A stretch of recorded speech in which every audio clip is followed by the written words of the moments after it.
कागल तालुक्यातील दौलतवाडी इथल्या एका 23 वर्षीय तरुणानं नैराश्यातून गळफास लावून आपली जीवनयात्रा संपवल्याची धक्कादायक घटना उघडकीला आली आहे।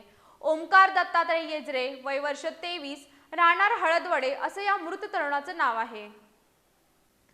कागल तालुक्यातील दौलतवाडी इथल्या एका 23 वर्षीय तरुणानं नैराश्यातून गळफास लावून आपली जीवनयात्रा संपवल्याची धक्कादायक घटना उघडकीला आली आहे। दौलतवाडी गावच्या हद्दीत असलेल्या बेलेकर नावाच्या शेतात ही घटना घडली। ओमकार यानं झाडाला नायलॉनच्या दोरीनं गळफास लावून आत्महत्या केली। नैराश्यातून त्याने हे टोकाचे पाऊल उचलल्याचं प्राथमिक माहितीमध्ये समोर आलंय।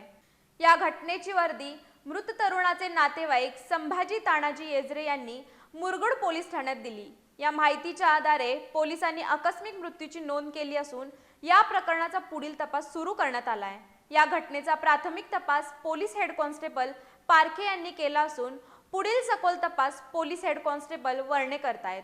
एका तरुणानं अशा प्रकारे जीवन संपवल्यामुळे हळदवडे आणि परिसरात हळहळ व्यक्त होतीये।